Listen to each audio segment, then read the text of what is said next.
Vision de la grande tribulation, la montée de l'Antichrist, l'office de Satan et la chute des étoiles.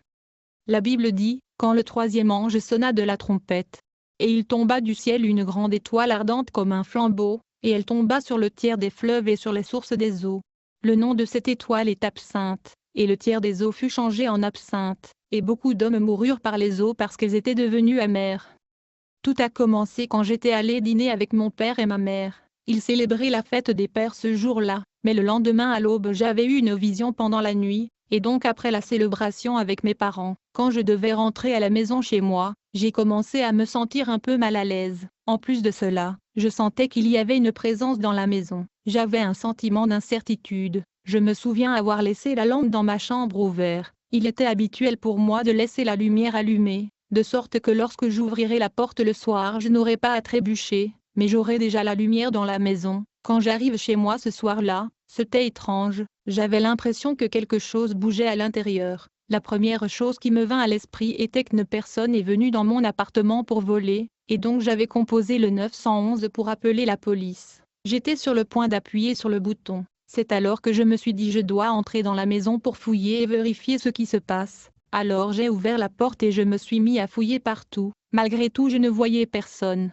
même pas sous mon lit. Je me suis dit peut-être que je suis en train d'imaginer des choses. Il était déjà tard quand je suis revenu d'où je dînais avec mes parents. Je me souviens très bien qu'une fois que je suis entré dans la maison, j'ai ouvert la climatisation. Ensuite je me suis allongé au lit. Plus tard je suis allé à la cuisine et j'ai fait quelque chose à manger. Enfin je me suis endormi. À l'aube du samedi matin, j'ai été réveillé par un bruit très fort venant de la cuisine. Je me suis levé subitement et je me suis rendu vers la cuisine. Quelle était ma surprise! Quand j'ai regardé, j'ai remarqué que tout était à sa place. Je me disais quelque chose doit avoir causé ce bruit. Je suis allé à la salle de bain. J'ai vu que les médicaments étaient tombés au sol. Après avoir vérifié tous dans la maison, tout à coup, j'ai commencé à sentir une forte secousse. C'était un très fort tremblement de terre qui avait secoué la maison. La chose étrange que j'ai remarquée est que rien n'avait bougé dans la maison. En fait, en février dernier, je suis allé en vacances en Israël et j'avais apporté une corne qu'ils appellent chauffard, et une autre corne appelée corne d'onction.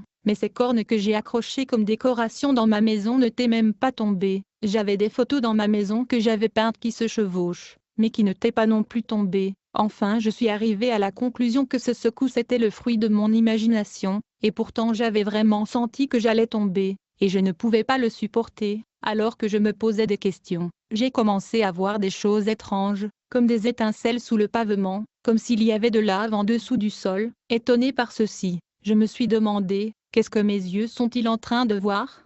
Qu'est-ce que c'est? J'ai vu le sol qui commença à chauffer, comme si je marchais sur le trottoir quand le soleil est à son point et brûle mes pieds, alors que le sol se déchirait dans ma maison. Très rapidement, je me suis pressé de courir et je me suis jeté sur mon lit, et je suis tombé en arrière. C'est comme ça que j'ai commencé à perdre graduellement la raison et la conscience sur tout ce qui se passait autour de moi, et j'avais finalement perdu connaissance. Dès que j'ai perdu conscience, je me souviens très bien que je me suis réveillé instantanément, et quand j'ai ouvert mes yeux, je me suis rendu compte que j'étais hors de mon corps, et je regardais mon appartement de l'extérieur de mon corps, et de l'extérieur de la maison. C'est quelque chose que je ne peux pas expliquer. C'est peut-être parce que les choses que j'explique doivent être crues spirituellement. En réalité, nous vivons à une époque de science et de la technologie, une époque où la foi et la croyance ne font pas partie vitale de la société. Nous sommes très proches de la médecine, des avancées technologiques, différents de l'époque médiévale. Comme nous sommes à un niveau très avancé de technologie, il est évident que ce sujet peut être un peu difficile à comprendre. Il est difficile de croire et de comprendre les choses que j'ai vues parce qu'elles sortent de toute logique. Il est important que je mentionne que j'avais ma raison et j'étais conscient hors de mon corps. Je pouvais sentir la fraîcheur de la climatisation. Je pouvais sentir mes mains, même si mes yeux étaient fermés, et mon corps était inconscient. Dans une certaine mesure, je pouvais sentir mes mains. Je sentais que je pouvais bouger mes pieds de mon corps physique. Malgré tout, je ne pouvais pas me lever. C'était comme si la majeure partie de mon corps était engourdie. D'autre part, quand j'ouvre les yeux et je regarde le plafond, je voyais au-delà du toit de mon appartement, et même s'il faisait nuit, je pouvais voir au travers le noir. À vrai dire, ma vision s'était considérablement élargie d'une manière ou d'une autre. Je ne sais pas comment l'expliquer, mais c'était réel. Tout ceci était hors de la logique, hors de l'explication scientifique, au moins à ma connaissance. Peut-être s'il y a une explication, ceci est sûrement spirituel. Alors que j'étais allongé paralysé, une fois que j'ai fermé les yeux je me suis retrouvé hors de mon corps, en un clin d'œil, je me suis retrouvé dans un appartement que je ne connais pas, dans lequel le mobilier était étrange, je ne sais pas comment mais j'étais au courant de beaucoup de choses hors de mon corps, c'est comme si je savais beaucoup de choses. En effet, quand j'étais en dehors de mon corps ma connaissance avait augmenté de façon considérable. Dans cet état, à chaque fois que je me retrouve dans un endroit donné, j'avais automatiquement la connaissance de l'endroit où je me trouvais, ainsi, personne ne me disait tu es dans un tel pays ou telle ville parce que je le savais déjà automatiquement, je ne sais pas comment mais je le savais, c'était comme si mes sens étaient devenus plus forts et plus sensibles, ils capturaient plus d'informations que l'homme ordinaire. Je me souviens très bien, qu'à ce moment alors que j'étais dans cet appartement, je me suis levé et je me suis retourné pour voir tout ce qui m'entourait, c'était un appartement très bien meublé, un peu luxueux. Mais les meubles n'étaient pas du style américain, curieusement la télévision était allumée, et il parlait dans une autre langue que je connais, en effet j'ai étudié cette langue pendant 4 ans, quand j'étais étudiant au lycée, puis je suis allé dehors, car il y avait un balcon qui était divisé entre 2 portes, et quand je suis sorti vers le balcon, je voyais qu'il y avait des jeunes garçons, il y avait 3 garçons et 2 filles, ils étaient assis dehors en train de chauffer quelque chose, comme dans un grill, qui était à vrai dire un réchaud portatif, et donc ils chauffaient et cuisinaient de la nourriture, et ils buvaient de la bière. En outre j'ai remarqué que cette ville était très semblable à Paris, bien que ce n'était pas Paris, car je l'ai déjà visité dans le passé, mais j'avais remarqué c'était une autre ville en France. Quelque chose qui a également attiré mon attention était l'habillement, ils étaient habillés comme d'une manière bizarre, c'était comme si je m'étais vraiment réveillé dans le futur, mais pas dans un futur lointain, mais la façon de s'habiller. Les blouses des filles et les robes des filles étaient différents de la mode d'aujourd'hui. Plus tard quand il était nuit, soudain dans le calme de la nuit, alors qu'il était 2 heures du matin, je vois qu'au 2e étage de ce bâtiment arrive sur le balcon un garçon. Il sortait en hurlant et en pointant du doigt vers quelque chose à distance. Il réveilla tout le monde. Dans ce panique tout le monde qui était réveillé se retourna pour regarder où le jeune garçon regardait et pointait, alors que ceci avait lieu. J'ai réalisé que ma présence n'était pas perceptible dans cet endroit, en d'autres termes, les gens ne pouvaient pas réaliser que j'étais parmi eux. En fait, j'ai tenté de le parler mais ils ne pouvaient ni me voir ni m'écouter, alors tout le monde observait où le jeune garçon pointait. À ce moment, je pouvais voir une lumière à l'horizon lointaine, qui éclairait la terre, comme lorsque l'aube se lève le matin, comme au petit matin quand l'obscurité se dissipe et donne place à la lumière du jour. Mais ce qui était curieux est que la lumière qui se levait à l'horizon paraissait rougeâtre, puis il devint jaune, enfin cette lumière devint comme le soleil et s'alluma complètement, il éclaira toute la terre, alors qu'il n'était que 2 heures du matin. Eh bien c'était quelque chose d'instantané, alors que cette lumière brillait au loin, à la grande surprise de tous, cet astre lumineux qui brillait comme le soleil commença à se déplacer en direction de la terre. C'était donc une grande boule de feu qui fonçait en direction de la terre, mais qui était un peu plus grand que la lune. Cette étoile venait avec violence à pleine vitesse. Il passa exactement au-dessus de nous,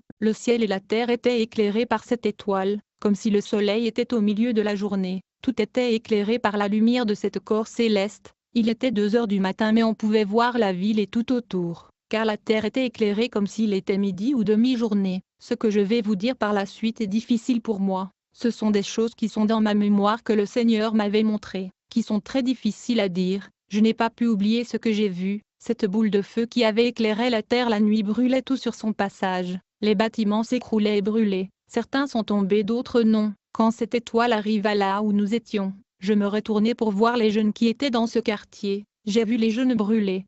Leur peau et leurs cheveux tombaient en morceaux sur le sol. J'ai entendu les cris de terreur. Je n'avais jamais vu quelqu'un crier de douleur comme ça. C'était horrible. Je crois que Dieu m'a permis de voir ceci et de témoigner, car ces choses sont réelles. J'avais l'habitude de regarder à la télévision le reportage des soldats qui reviennent de la guerre, et qui disent avoir vu des choses horribles. Beaucoup d'entre eux sont traumatisés et ne peuvent pas dormir parce qu'ils se souviennent des images de ce qu'ils ont vu. Ceci est semblable à ce que j'ai vécu, même si c'était dans une vision c'était si réel. J'ai senti la chaleur mais je ne pouvais pas brûler car j'étais esprit, mais je l'ai senti. J'ai senti une chaleur que je n'avais pas ressentie auparavant. Moi je vis dans la ville de Laredo, au Texas, où il fait souvent 41 allant jusqu'à 43 degrés, donc je sais ce qu'est la chaleur. Eh bien cette chaleur n'a rien à voir avec la chaleur que j'ai ressentie. Je me souviens dans le passé j'étais en Israël en vacances dans le désert, quand on nous a emmenés dans les montagnes de Masada, où l'air ne souffle pas parce qu'il est au point le plus bas de la terre, là où se trouve la mer morte, et c'était super chaud, c'est beaucoup plus chaud qu'ici au Texas, et bien même cette chaleur ne peut pas se comparer à la chaleur dont je parle, cette chaleur était différente, c'était comme si un feu qui vous passait au travers, j'ai voyé comment tout brûlait, la Bible dit, aussitôt après ces jours de détresse, le soleil s'obscurcira, la lune ne donnera plus sa lumière, les étoiles tomberont du ciel, et les puissances des cieux seront ébranlées, alors le signe du Fils de l'homme paraîtra dans le ciel, toutes les tribus de la terre se lamenteront, et elles verront le Fils de l'homme venant sur les nuées du ciel avec puissance et une grande gloire. Frères et sœurs, une fois que cet astre lumineux est passé par-dessus, ce météorite alla frapper à l'autre bout de l'horizon.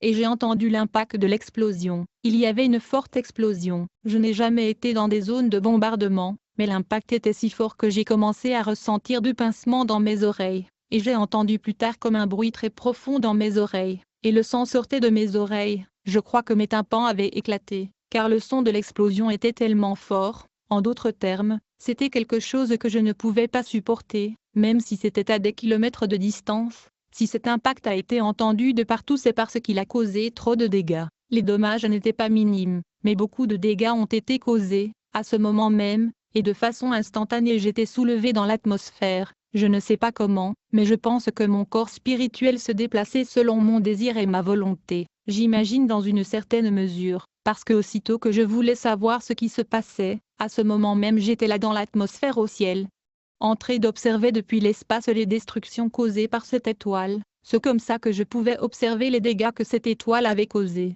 L'étoile avait effectivement impacté dans le nord de l'Angleterre, c'était dans la partie du nord, mais l'impact était si grand que les régions autour de l'Irlande et la Norvège étaient affectées. J'ai vu comment le pôle Nord a été impacté toujours par la même explosion, et j'ai vu exactement le lieu de l'impact. Cette boule de feu provenait exactement du nord de l'Italie, c'est là que ça atterrit en premier lieu, et donc cette étoile est entrée dans notre atmosphère par l'Italie. Il a commencé par brûler le nord de l'Italie, et toute la partie nord-ouest du pays, et acheva sa course dans le nord de l'Angleterre. Comme j'étais dans l'atmosphère, je pouvais voir la trajectoire de cette étoile, car je regardais la Terre à partir de l'espace. Je pouvais voir avec précision ce qui est arrivé. J'ai vu une ligne noire sur la carte de l'Europe. C'était la trajectoire où cet astre lumineux passa et brûla tout ce qui se trouvait sur son passage. Mais j'ai aussi vu comment le pôle Nord a commencé à fondre, tout commençait à fondre, et j'ai vu qu'il y avait des grands incendies à travers les continents européens causés par tout ce qui avait été brûlé par cette étoile. Cette chose, je ne sais pas si c'est un météorite ou boule de feu, dès qu'il entra l'atmosphère terrestre il avait brûlé et embrassé beaucoup de forêts, et le pôle Nord avait commencé à fondre. Et je l'ai vu se fondre. Mes yeux étaient capables de tout visualiser mais je ne sais pas comment, mais je pouvais voir ce qui se passait. Ensuite j'ai vu comment l'eau a commencé à augmenter, l'eau douce a commencé à augmenter et cela affectait les océans, cela affectait le temps, cela affectait même les petites îles ou les côtes, mais il y avait quelque chose que j'avais constaté, comme si l'impact de cette étoile avait contaminé l'eau, c'était comme de la radiation, quelque chose était relâché par cette étoile qui a rendu l'eau amère, les gens ne pouvaient plus boire de l'eau. Parce que j'ai vu des gens approcher du bord de rivière et essayer de boire de l'eau, mais ils ne pouvaient pas le supporter. C'était comme s'ils goûtaient l'eau de mer salée, je ne sais pas mais c'était quelque chose d'amer. J'ai regardé leur visage et l'expression de leur visage était comme si l'eau était amère. C'est vraiment comme quand tu manges quelque chose d'amer. Alors que j'observais la calamité et le désastre causé par cette étoile, en un instant j'ai refermé mes yeux depuis l'atmosphère, et tout à coup je me retrouvais déjà là à Laredo, au Texas.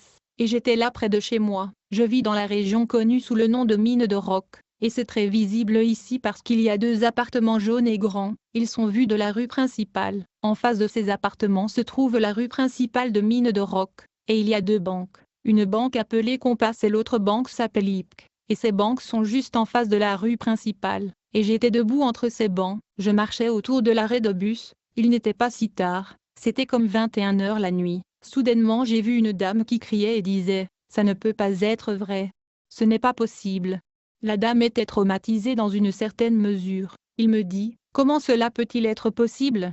Mais c'est quand même arrivé, alors qu'elle essayait de me parler. J'ai vu des gens courir d'un endroit à l'autre, beaucoup entraient dans la station-service et ils volaient, l'ordre était perdu un peu. J'ai vu la police qui tentait de restaurer l'ordre, mais il y avait des militaires, mais ils n'étaient pas militaires comme les marines, ils étaient différents. Si je ne me trompe pas, je pense qu'ils s'appelaient sauveteurs ou quelque chose. Ils sont venus dans des réservoirs, et d'autres sont venus marcher dans les rues, et j'ai vu qu'ils essayaient de mettre de l'ordre, à cause de ce qui venait de se passer en Europe. Et là en Europe c'était l'aube, mais ici en Amérique c'était encore 21 heures, bien que c'était déjà la nuit, c'était encore tôt. Les gens sont sortis dans la rue effrayés. Soudain je vois cette dame qui dit « Je ne comprends rien ». D'abord des milliers de personnes disparaissent de la terre, ils sont portés disparus, et maintenant cette boule de feu brûle le continent européen, on craint la suite. Que va-t-il suivre? Que va-t-il nous arriver? Puis une dame plus âgée d'environ 60 quelques années se mit à pleurer. Elle était traumatisée et désolée.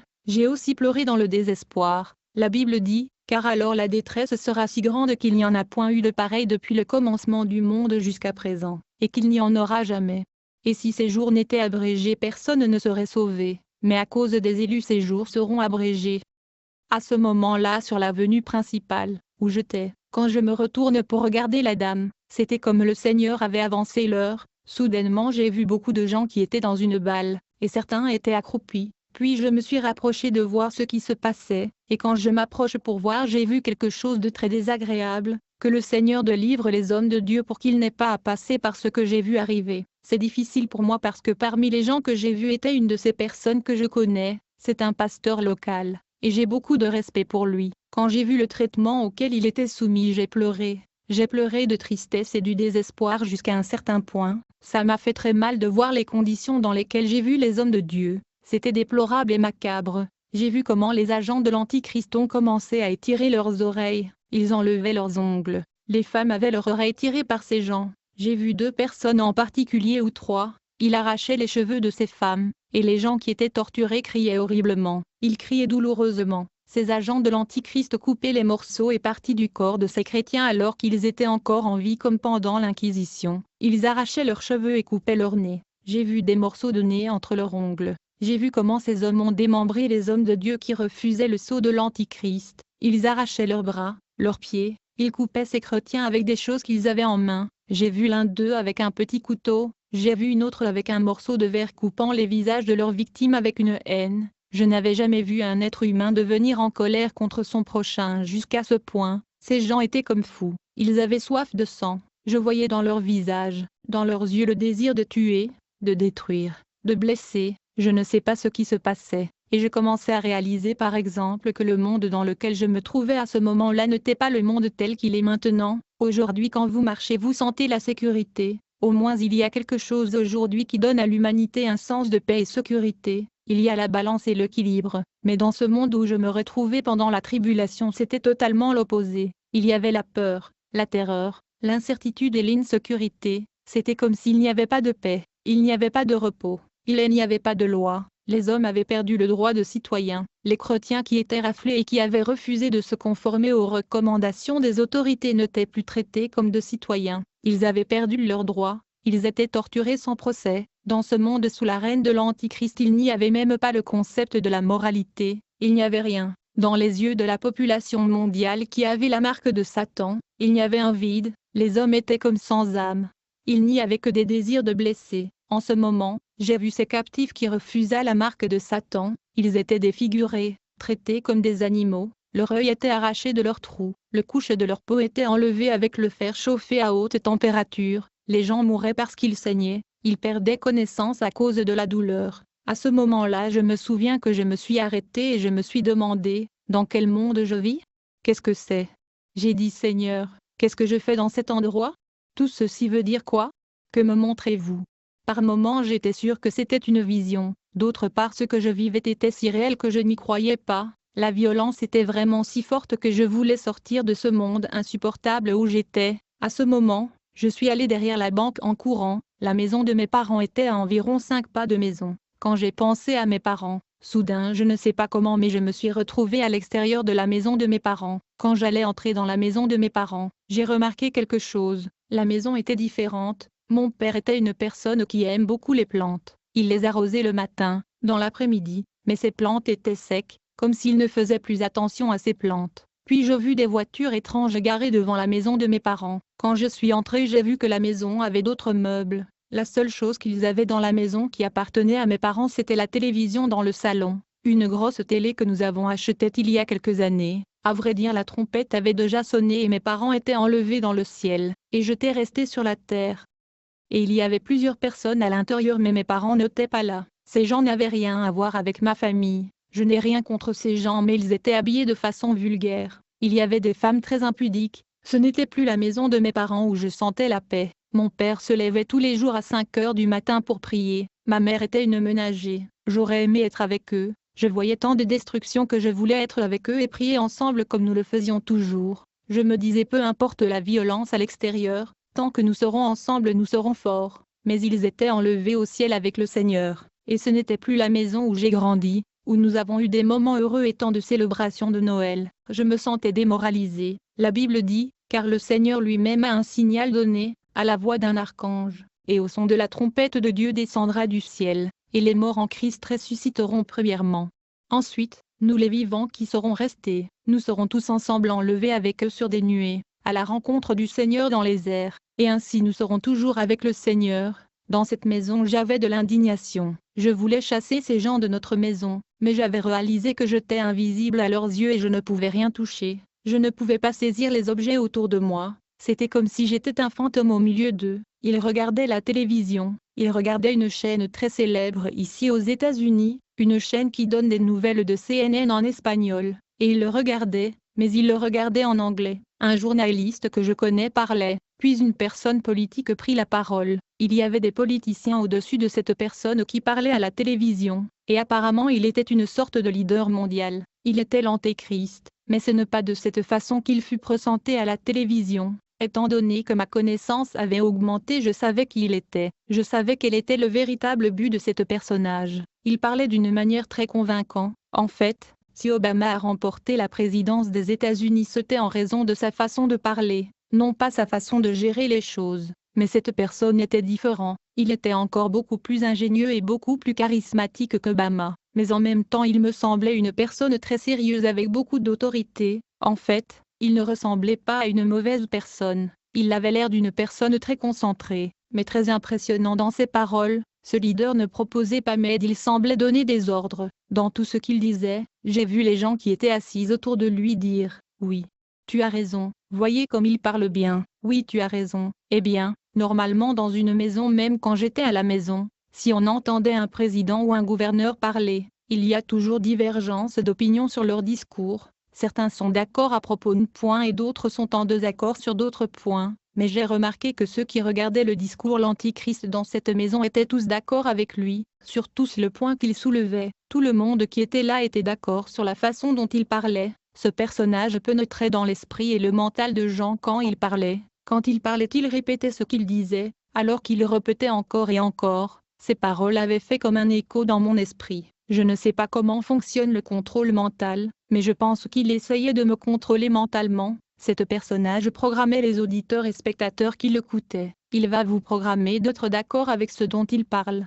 Ce qui est intéressant est que je pouvais voir la date dans le titre du journal qui passait, parce que sur CNN quand vous regardez leur chaîne elle vous indique la date, et elle vous indique également les nouvelles pertinentes. J'ai vu dans l'une des titres de nouvelles de CNN, que pendant la règne de l'Antichrist qu'il y avait une guerre entre les pays qui ont toujours de bonnes relations. Jamais je ne pouvais penser qu'ils pourraient être en guerre entre eux, car ils sont censés être des nations sœurs. Mais il y avait la guerre. En dehors de la guerre, j'ai vu la date, et comme je le dis ce n'est pas un avenir très lointain. Quand j'ai vu tout cela, j'ai été très surpris. Je désespérais, et je me suis tourné pour voir les gens mais c'est comme si les gens n'avaient pas de conscience. Ils n'avaient aucun pouvoir de choix. Dans la télévision il parlait de gens qui étaient homosexuels. Une question fut posée au fils de Satan à propos de l'homosexualité. Le journaliste lui demanda « Pourquoi ceux qui se disent chrétiens s'opposent-ils à l'homosexualité ?» Cet personnage qui était l'Antichrist dit « Jésus était comme nous, il ne s'est jamais marié, frères et sœurs. » Quand j'ai attendu le fils de Satan l'Antichrist parler, il était clair que lui-même était homosexuel, et il est à la base de la promotion de ce dépravation sexuelle qui est encouragée à la télévision et dans les sociétés occidentales. L'Antichrist dit à ce journaliste de CNN, David dont les chrétiens disent être roi des Juifs était l'un des favoris de Dieu. Pourtant David a dit ceci dans les Écritures, l'amour de Jonathan qui était son chef à l'époque était plus précieux pour lui. On voit que David aimait Jonathan plus que le femme, mais les gens ne remarquent pas ce verset. David nous montrait le standard. Il nous montrait l'exemple. Si Dieu est amour, il doit nous accepter comme il a accepté David. Du coup, j'ai vu ces journalistes et politiciens se mettre à rire tous. Il est écrit: il lui fut donné une bouche qui proférait des paroles arrogantes et des blasphèmes, et il lui fut donné le pouvoir d'agir pendant 42 mois. Il ouvrit sa bouche pour proférer des blasphèmes contre Dieu, pour blasphémer son nom, et son tabernacle, et ceux qui habitent dans le ciel, et il lui fut donné de faire la guerre aux saints et de les vaincre. Et il lui fut donné autorité sur toute tribu, tout peuple, toute langue, et toute nation. Alors que ce programme se poursuivait, j'ai vu une sorte d'acteur se pointer. Il fut habillé comme Jésus avec une couronne d'épines. Il marchait comme Jésus quand il portait sa croix. Il se moquait de Jésus dans cette chaîne. Et cela m'a laissé très triste, car le Seigneur Jésus est venu pour donner sa vie pour nous. Ça lui a coûté du sang, et ça lui a coûté tout son être. Blasphème du Fils de Dieu. Le Seigneur Jésus est venu pour donner sa vie pour nous au prix de son sang, et ça lui a coûté trop cher. J'étais déprimé par tout ce que je voyais dans ce monde, où il y avait des désastres écologiques et des cataclysmes. Il y avait la violence et torture contre les enfants de Dieu. Il y avait le blasphème de la personne du Seigneur Jésus par le fils de Satan, et la condition de l'homme qui avait perdu sa conscience et sa volonté à cause de la marque de la bête. L'humanité était devenue comme de robots. Quand j'ai vu ce que les agents de l'Antichrist faisaient aux pasteurs, comment ils arrachaient les oreilles, le nez, ils criaient sur eux et leur disaient: pourquoi n'avez-vous pas enseigné toute la vérité? Pourquoi vous ne leur avez pas parlé du péché qu'ils le toléraient? Quand j'ai regardé tout le sang de ces enfants de Dieu, je ne pouvais pas le supporter. Une fois que je suis sorti de la maison de mes parents, je marchais lentement comme vaincu en pleurant. Je me suis dit: je ne veux pas de ce monde, je ne veux pas être ici. Je disais dans mon esprit: Seigneur, je ne veux pas être ici, emmène-moi d'ici. Alors que j'étais là au sol, j'étais accroupi entre deux vomirs. C'est alors que je me suis rendu compte qu'il y avait un gentilhomme devant moi, qui était habillé avec une sorte de robe blanche. Il portait une autre tunique comme du café sur le dessus, comme s'il s'agissait d'un manteau. À vrai dire, il était déjà un ancien parce qu'il avait une barbe blanche, mais ses yeux ont attiré mon attention, parce que normalement les yeux des personnes âgées sont déjà ridés, et ils perdent la luminosité et ils ont l'air fatigués, mais pourtant ses yeux avaient l'air plus jeunes que le mien. Ses yeux étaient bleus comme de la mer brillait, très jolis. Son regard était plein de paix et de tranquillité, comme si rien de ce qui se passait autour de lui ne pouvait l'affecter. Quand je regardais cet être qui se tenait à côté de moi, en ce moment je ne sais pas, je me suis senti comme quand vous regardez quelqu'un qui a la réponse à toutes vos questions. C'est comme ça que je me sentais. La première chose que cet être me demanda: pourquoi êtes-vous si secoué et déprimé? Pourquoi êtes-vous si abattu? Et je lui ai dit la vérité, je lui ai dit tout ce que j'avais vu, à propos de l'étoile de lumière et du feu qui avait dévasté l'Europe, la torture de pasteurs et ce que j'ai vu à la télévision, et je lui ai dit que j'étais horrifié par tout ce que j'avais vu. Quand je lui dis cela, il me regarda et il dit: cette boule de lumière que vous avez vue en Europe est une pierre, mais c'est une pierre qui crie ici sur la terre, elle s'appelle l'absinthe. Quand il a dit cela, immédiatement je me suis souvenu du passage de l'Apocalypse 8 verset 10. Il tomba du ciel une grande étoile ardente comme un flambeau, et elle tomba sur le tiers des fleuves et sur les sources des eaux. Le nom de cette étoile est absinthe, et le tiers des eaux fut changé en absinthe, et beaucoup d'hommes moururent par les eaux, parce qu'elles étaient devenues amères. L'ancien de jour me dit que l'impact de ce rocher est absinthe, parce que les eaux étaient amères. Je me souviens très bien que les gens voulaient boire de l'eau mais l'ont finalement trouvée amère. Et là j'ai commencé à comprendre un peu.